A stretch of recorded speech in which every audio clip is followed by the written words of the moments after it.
Today we're going to discuss and figure out how the story of GTA 5 would work if CJ appeared somewhere in the game. I'll basically try to figure out the best way of how to integrate him into the story and then discuss how him being a part of it would impact the main trio. Well, for starters, I think he would definitely be someone who Franklin would meet, considering that they come from similar backgrounds and both are ambitious dudes trying to leave the gangbanging lifestyle and become rich entrepreneurs. And also, another parallel between the two is that they both have someone who doesn't approve of their ambitions and such. With CJ, it's of course his older brother Sweet, and with Franklin, it's his best friend Lamar. Now, let's start with what would CJ be like in 2013. Well, it's presumed that CJ was born in 1968, making him around 45 during this time, so that means he would be around the same age as Michael and Trevor. And now comes the toughest part: where and how would Franklin meet CJ? Well, in this reality, let's say that all the lesser assassination missions are mandatory to progress through the story, and after the assassination missions, Franklin would get a call from CJ, who is at this point a rich businessman who has many investments in many businesses, and some of them were helped because of Franklin killing off the competition or whoever he killed in lesser assassination missions. CJ, impressed with that, would ask Franklin to come to his luxury mansion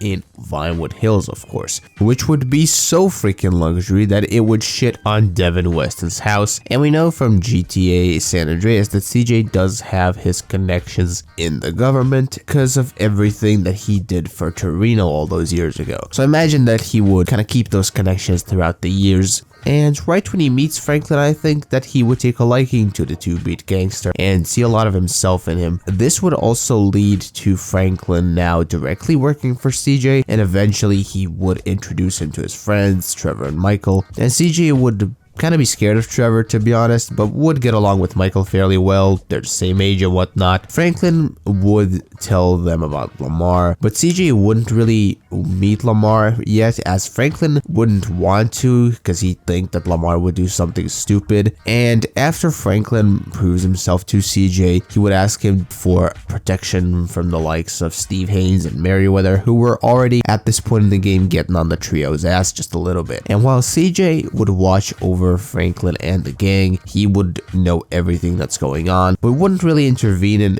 everything yet, and he wouldn't get involved with any of the heists or the fallouts with Michael and Trevor or the shit that they're doing for Devin Weston and whatnot. However, when it's time for the wrap-up mission, just after they do the bureau raid, Franklin would call CJ to ask for a favor, and that would be for CJ to take care of Steve Haynes as well as get Merriweather's license revoked to operate in the US. And with a few calls, CJ would get Merriweather and Steve off of the gang's back and pin the whole funding war between the IA and FIB on Dave and Steve. Dave pretty much was collateral damage here. They couldn't really do much about that, and essentially frame them for everything with Mr. K2 and all that other shady shit. And it's likely that those two wouldn't really see daylight for at least a long time, if not never again. This would also make the IAA look like the good guys and the FIB look like the bad guys, which would benefit CJ as well, as, like it's kind of implied in San Andreas, CJ's connections are most likely with the IAA, since it's implied that Torino, who was his main government connection back in the day, was working for the IAA. The Lamar Down mission would be a special mission for all of us, as Sweet and CJ would join us on the rescue mission. Not only would CJ want to get a taste of his old life for a bit,